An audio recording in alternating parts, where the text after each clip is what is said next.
Hi guys, कैसे हो आप लोग सभी। आई होप सभी लोग बहुत अच्छे होंगे और उसके साथ साथ आप लोग होंगे एक्साइटेड। क्यों? क्योंकि अब आप फाइनली क्लास 9 से आ चुके हो क्लास 10th में, जो कि कितनी ज्यादा क्रूशियल है और कितनी ज्यादा इंपॉर्टेंट है ये अभी तक आप लोगों को पता चल ही गया होगा। क्योंकि अभी तक आप लोगों ने अपने फ्रेंड्स से, अपने रिलेटिव से, अपने पेरेंट्स से काफी सारी चीजें सुन ली होगी क्लास 10th के बारे में। ठीक है, सो जैसे मोस्ट ऑफ दी स्टूडेंट्स के साथ क्या कहानी होती है, क्या क्या उन लोगों ने सुना होता है, जनरली तो ये सुनते हैं स्टूडेंट्स कुछ ऐसा। सो बेटा, अभी आप आ गए हो क्लास 10th में। From now you have to get more serious and you have to take all the distractions out of your life. Is it clear to you? Like really? Really do I need to get serious? Answer is no. You don't have to get serious. You have to be sincere. Right? मतलब serious होने वाली क्या बात है यार? Has something bad happened to you? No, right? तो serious नहीं होना है यार, you have to be sincere. So मतलब कुछ इसी तरीके की बातें हैं जिसके बारे में आज हम लोग डिस्कस करने वाले हैं। कुछ कॉमन मिथ्स हैं जो काफी मतलब क्लास 10th के स्टूडेंट्स के बीच में फेमस है, आई मीन काफी ज्यादा चलते हैं। सो आज इन्हीं सब मिथ्स को हम क्या करेंगे, बस्ट करेंगे और फाइनली हम लोग क्या करने वाले हैं, आज पूरे के पूरे क्लास 10th को डाइसेक्ट करके रखने वाले हैं आप लोगों के लिए। सो अगर आप ये पूरा का पूरा वीडियो देखते हैं, पूरा एंड तक देखते हैं, तो यहां पे आपको क्या मिलने वाला है, एक पूरा का पूरा पर्सपेक्टिव चेंज हो जाएगा आपका क्लास 10th के लिए। यहां पे मैं आपको एक माइंडसेट देने वाला हूं कि आपको क्या क्या डूज हैं और क्या क्या डोंट्स हैं जो आपको फॉलो करना है through out the year. Right, so start करने के पहले मैं बस आप लोगों को एक चीज और बताना चाहूंगा। देखो, क्लास 10th क्यों इंपॉर्टेंट एक्चुअली में हो जाता है, इसके दो प्राइमरी रीजंस होते हैं। सबसे पहला रीजन तो क्या होता है कि ये आप लोगों का क्या है, लाइफ का पहला बोर्ड एग्जाम है। पहला बोर्ड एग्जाम से मतलब क्या होता है, देखो इसके पहले आप लोगों ने कोई भी एग्जाम नहीं दिया नेशनल लेवल पे। हाँ, मैं उन स्टूडेंट्स की बात नहीं कर रहा जो लोग एनटीएससी और ऐसे दूसरे जो भी एग्जाम्स है वो सब दे चुके हैं, उन सब की बात नहीं कर रहा, मैं मेजोरिटी की बात कर रहा हूं। ठीक है, सो पहला बोर्ड लेवल एग्जाम होता है, नेशनल आई मीन पहला नेशनल लेवल एग्जाम होता है। और दूसरी सबसे जो इंपॉर्टेंट पॉइंट है वो ये है कि class 10th and class 12th ये दो सिर्फ ऐसी क्लास है ना जिनके मार्क्स आपको आगे भी कंसीडर किए जाते हैं। मतलब कि जैसे आप आगे कभी किसी जॉब इंटरव्यू में जाते हो या किसी भी डिग्री के लिए या किसी भी कॉलेज में अप्लाई करते हो, तो जो दो क्लासेस होती है जिनके मार्क्स कंसीडर किए जाते हैं, that is class 10th and class 12th। सो ये दो रीजंस क्या करते हैं, एक्चुअली ज्यादा फोकस होता है सेकंड वाले रीजन पर। ये दो रीजंस इस क्लास को काफी ज्यादा इंपॉर्टेंट बना देते हैं। ऑलराइट, सो यहां तक आई होप आपको ये चीज क्लियर हुआ होगा कि why class 10th is crucial. Although इसका मतलब बहुत ज्यादा वेटेज नहीं होता, बट स्टिल कुछ कंसिडरेबल अमाउंट का वेटेज होता है। ठीक है, सो अब बात करते हैं कि आपको क्या क्या करना चाहिए और क्या क्या नहीं करना चाहिए। तो यहां पर मैं आपको कुछ कुछ चीजें जो है वो पॉइंट्स के फॉर्म में डिलीवर करने वाला हूं। So let's begin. Okay, so point number 1 is class 10th के जो आपके फाइनल पेपर आने वाले हैं, फाइनल एग्जाम का जो पेपर होगा, that will be relatively easier than class 9th। Yes, you heard it right, बिल्कुल इजी रहने वाला है। In fact you will be surprise to know, जब फाइनली एग्जाम में पेपर आएगा ना, you will be surprise to know like मैंने यार इतना पढ़ा और ये पेपर क्या आया, I mean like lollipop. Yes, यही रिएक्शन आने वाला है आप लोगों के पास। ठीक है, तो रीजन है यार इसके पीछे का रीजन है वो आपको मैं एक्सप्लेन करता हूं। तो देखो होता क्या है, जब भी सीबीएसई बोर्ड आईसीएसई बोर्ड जब भी पेपर प्रिपेयर करता है, तो उसको जो पेपर प्रिपेयर करना पड़ता है वो लाखों स्टूडेंट्स के लिए करना पड़ता है। राइट, वो लाखों स्टूडेंट्स के लिए करना पड़ता है और उन लाखों स्टूडेंट्स में बहुत सारे बच्चे होते हैं ब्रिलियंट, बहुत सारे बच्चे होते हैं एवरेज और बहुत सारे बच्चे होते हैं बिलो एवरेज। तो जब बोर्ड किसी के लिए पेपर प्रिपेयर करता है, जो लाखों स्टूडेंट्स के लिए पेपर प्रिपेयर कर रहा है, तो उसको हर एक बच्चे की मेंटेलिटी को ध्यान में रखते हुए पेपर सेट करना पड़ता है, सो दैट पेपर बहुत ज्यादा टफ भी ना बने और बहुत ज्यादा इजी भी ना बने। ठीक है, मतलब पेपर इस लेवल का बना देते हैं वो लोग कि हाँ, अगर एक एवरेज बच्चा है तो वो भी इजीली 85 to 90 के बीच में मार्क्स आराम से लेकर आ सकता है। हाँ, कंडीशन है थोड़ा सा एफर्ट्स उसको डालना पड़ेगा। और जो बिलो एवरेज बच्चा है वो भी मतलब ठीक है, एक डिसेंट स्कोर ला सकता है, मतलब यू कैन से 70-75 के आसपास, तो एक डिसेंट स्कोर ला सकता है। इस तरीके से पेपर बनता है। और ये जो चीज है ये क्लास 9th में आपके पास नहीं थी।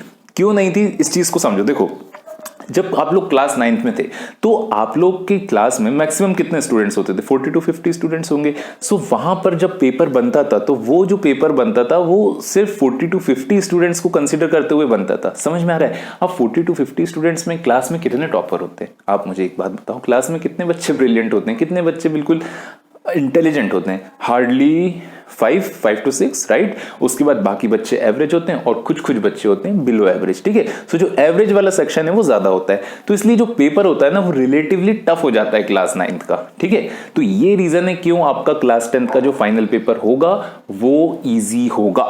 समझ में आया? और फिर भी अगर किसी बच्चे को मेरी बात पर बिल्कुल भी यकीन नहीं है, मैं बोलता हूं मत करो।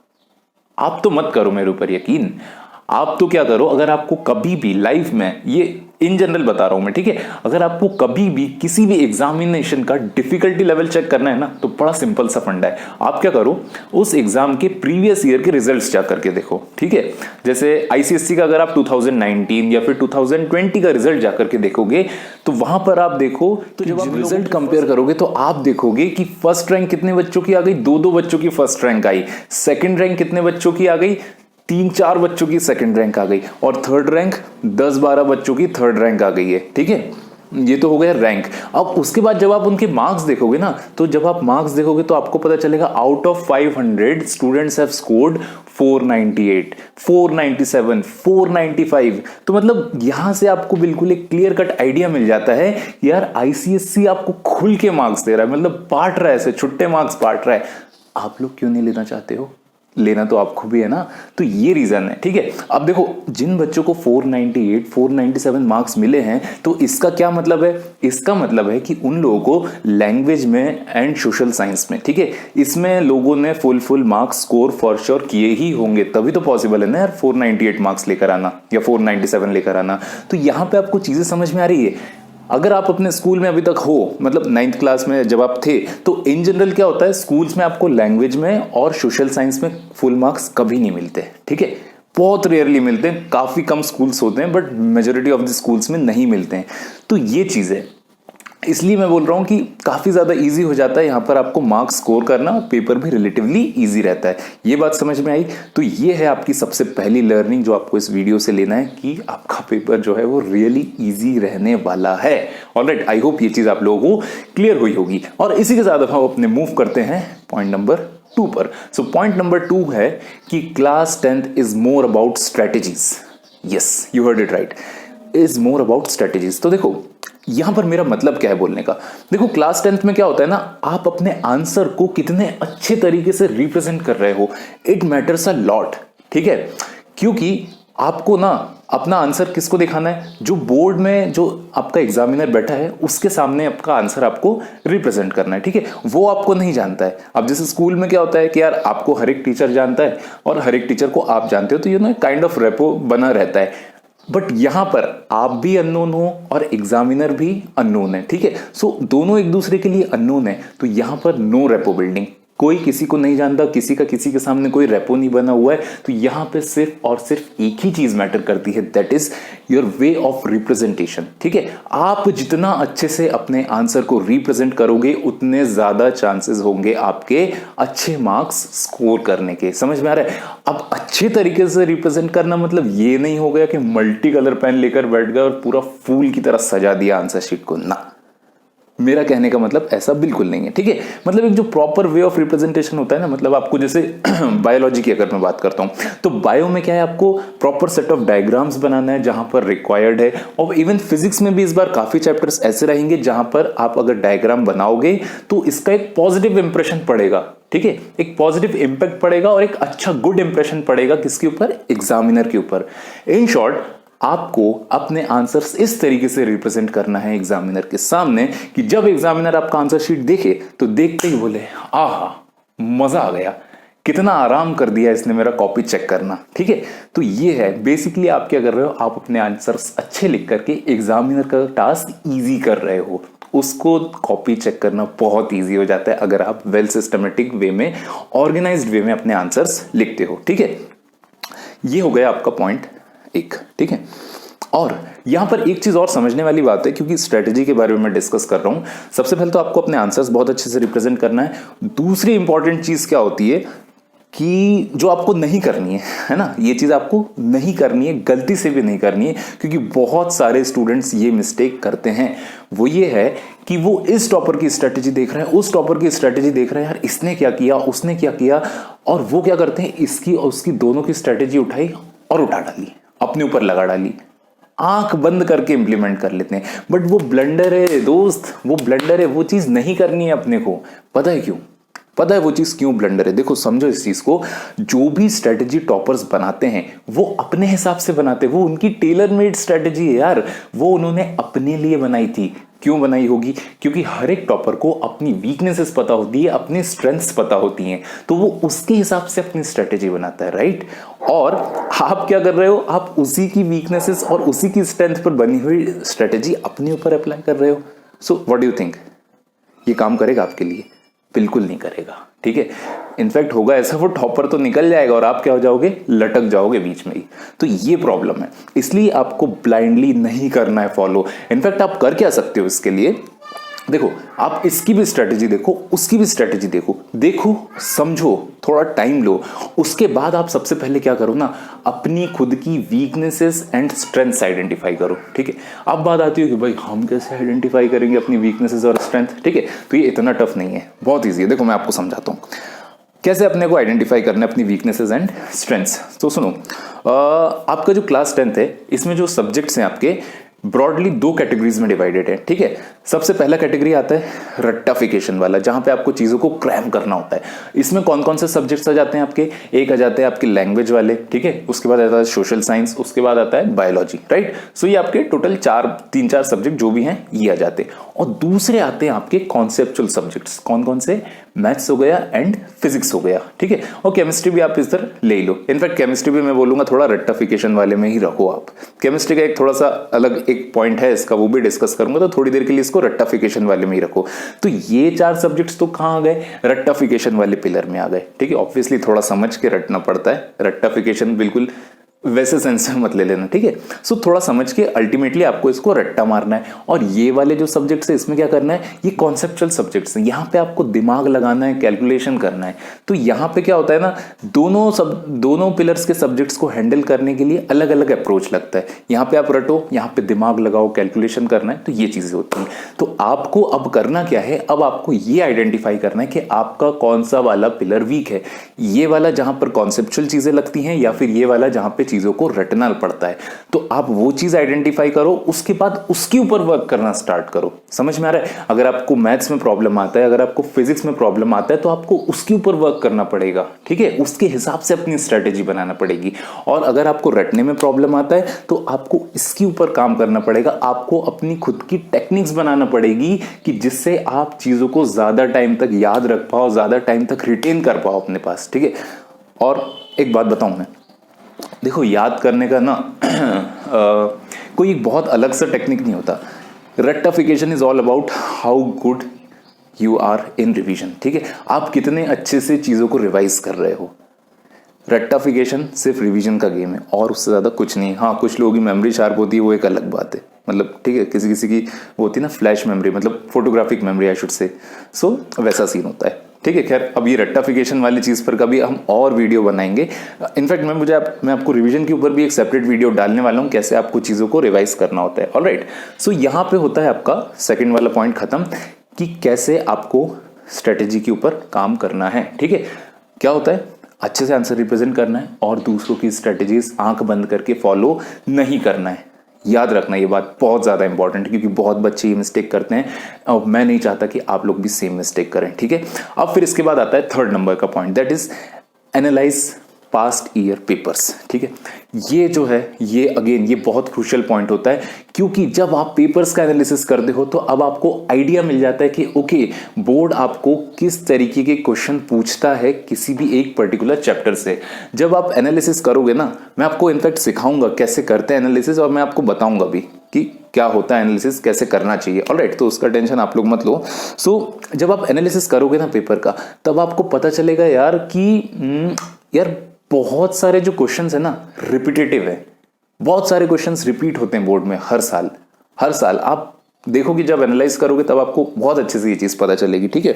तो वहाँ से आपको एक स्ट्रेंथ मिलता है कि हाँ यार, एक्चुअली में ये बहुत ज़्यादा टफ नहीं है। अगर हम सिर्फ कुछ एक चैप्टर से कुछ एक पर्टिकुलर पोर्शन पर भी फोकस करेंगे तो वो चीज़ हम बहुत आराम से समझ सकते हैं और आराम से स्कोर कर सकते हैं, क्योंकि अभी आपको पता है एक पर्टिकुलर चैप्टर में कौन से एरिया पर फोकस करना है जहां से आपका बोर्ड आपको क्वेश्चंस देता है। ऑब्वियसली थोड़ा सा ट्वीक होते हैं क्वेश्चंस, मतलब पैटर्न सेम रहता है, थोड़ा सा डेटा वगैरह इधर उधर चेंज रहता है और थोड़ा बहुत ट्वीक और रहता है, बट अदरवाइज आप देखोगे तो चीजें बिल्कुल सेम मिलेगी आपको, बहुत ज्यादा सेम मिलने वाली हैं। इसी वजह से आपका जो क्लास 10th के फाइनल पेपर होते हैं वो और ज्यादा ईजी हो जाते हैं। ये बात समझ में आ रही है? क्योंकि ये जो सेम चीज था ना, ये वाला जो सेम एनालाइज करने वाला जो पावर था, ये आपके पास क्लास 9th में नहीं था। क्यों नहीं था? क्योंकि अगर आप क्लास 9th की बात करते हो तो क्लास 9th में आपके पास हार्डली लास्ट 2 ईयर्स के पेपर मिल सकते थे आपको एनालाइज करने के लिए। अब 2 साल के पेपर में क्या एनालाइज करोगे, राइट? उसमें आपको कुछ पैटर्न भी नहीं मिलता है, बट यहां पर आपको पैटर्न मिलता है। तो यहां पे आपको ये चीज पता चल जाता है कि यार एक चैप्टर में ज्यादा फोकस मुझे किन किन चीजों पर करना है और किन किन चीजों पर नहीं करना। जैसे कि अब अगर मैं बात करता हूं तो मोस्ट ऑफ द स्कूल्स में क्या फॉलो होता है, सेलिना पब्लिकेशन फॉलो होता है, और सेलिना पब्लिकेशन की जो बुक्स होती हैं वो इन इटसेल्फ काफी एक्सटेंसिव होती हैं, काफी ज्यादा चीजें दी होती हैं। तो अगर अब आप एनालाइज कर लोगे चीजें तो वहां से अगर आपको पता चल जाए कि हाँ यार इस चैप्टर में मुझे किस टाइप के क्वेश्चन ज्यादा पूछे जाते हैं, तो आप उस पर अच्छे से फोकस करोगे, आप उनकी प्रैक्टिस ज्यादा अच्छे से करोगे। और जो चीज कभी पूछी ही नहीं गई है तो उस पर आप क्यों ज्यादा फोकस करोगे, राइट? तो ये चीज है। और एक चीज और है यहाँ पे आपको ध्यान रखने वाली, सिलेबस, ठीक है। सिलेबस मतलब ऐसा है कि सिलेबस को बिल्कुल घोट जाना है। कोई भी चैप्टर स्टार्ट करने के पहले सिलेबस याद करो, ना सिलेबस से ज्यादा पढ़ना है ना सिलेबस से कम पढ़ना है, ये चीज होना चाहिए, ठीक है। और देखो एनालिसिस ज्यादातर पता है किसके लिए इंपॉर्टेंट होता है? एनालिसिस उन लोगों के लिए इंपॉर्टेंट होता है जो बच्चे एवरेज हैं और जो बिलो एवरेज हैं, क्योंकि वो क्या होता है उनको आइडिया मिलता है हाँ यार इस एक चैप्टर में क्या क्या चीजें इंपॉर्टेंट है और क्या क्या चीजें इंपॉर्टेंट नहीं है। तो अगर मैं कुछ चीज इसमें से मिस भी कर देता हूं तो भी I will be able to get marks, ठीक है। इस चैप्टर से मैं फिर भी मार्क्स ला सकता हूं। बट जो टॉपर बच्चा होता है उसके लिए तो क्या एनालिसिस, आई मीन सब करना है, सब कर लेंगे, उसके लिए सब इजी होता है, ठीक है। तो स्ट्रेटजीज एंड एनालिसिस ये ज्यादा इंपॉर्टेंट किसके लिए होता है? एवरेज और बिलो एवरेज स्टूडेंट्स के लिए। टॉपर्स के लिए जो स्ट्रेटजी होती है वो प्योरली बेस्ड होती है टाइम मैनेजमेंट पर। उसके बारे में हम कभी और बात करेंगे, अदरवाइज बहुत ज्यादा लंबा वीडियो हो जाएगा ये, क्योंकि चीजें बहुत सारी यार मेरे पास बताने के लिए। सो खैर थर्ड पॉइंट इसी के साथ खत्म होता है कि आपको पेपर्स को बहुत अच्छे से अपने एनालाइज करना है, ठीक है। इसके बाद जो आता है फोर्थ पॉइंट वो ये है केमिस्ट्री, ठीक है। सो देखो अब सोशल साइंस की बात करो, लैंग्वेज की बात करो या फिर आप बायोलॉजी की बात करो, ये मतलब जैसे पहले थे याद करने वाले अभी भी याद करने वाले ही रहेंगे, ठीक है। मैथ्स हो गया, फिजिक्स हो गया, जैसे पहले सॉल्व करने वाले थे अभी भी सॉल्व करने वाले ही रहेंगे, ऑल्दो नंबर ऑफ क्वेश्चंस जो है इस साल थोड़े और बढ़ जाएंगे, ऑलराइट।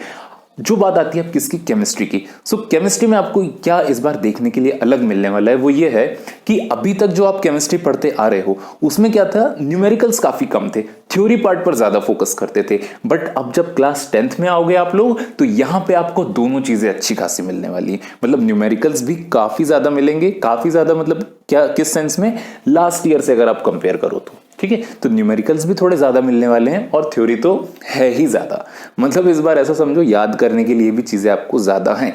तो ये मैंने आपको पहले ही बता दिया है कि केमिस्ट्री के साथ थोड़ा सा पहले से बी केयरफुल, ठीक है। फिर मत कहना कि यार बताया नहीं, है ना। तो ये चीज मैंने आपको पहले ही इन्फॉर्म कर दी है। और रही बात और किसी सब्जेक्ट की, नहीं एज सच कुछ और चीज अलग है नहीं। तो केमिस्ट्री बस एक मुझे आपको बताना था केमिस्ट्री के बारे में। ये हुआ फोर्थ पॉइंट। अब इसी के साथ आता है आपका फिफ्थ पॉइंट। तो देखो फिफ्थ पॉइंट में क्या है, यहां पर प्रीलिम्स, ठीक है। प्रीलिम्स में अगर आपको कम मार्क्स मिल रहे हैं सो डोंट गेट डीमोरलाइज्ड, ठीक है। उससे डीमोरलाइज नहीं होना है अपने को। क्यों नहीं होना है? इनफैक्ट हमको करना क्या है कि अगर आपको कम मार्क्स मिले प्रीलिम्स में, ठीक है, अगर आपको कम मार्क्स मिले प्रीलिम्स में तो उसको एनालाइज करो। आप उसको एनालाइज करो कि यार अपनी गलती कहां पर हुई है, हम उसको कैसे इंप्रूव कर सकते हैं। क्योंकि जब तक आप उस चीज को एनालाइज नहीं करोगे तब तक आपको अपनी प्रिपरेशन में पता ही नहीं चलेगा कि आपका वीक लिंक क्या है और स्ट्रॉन्ग लिंक क्या है। बेसिकली आपको अपनी स्ट्रेंथ्स और वीकनेसेस नहीं पता चलेगी।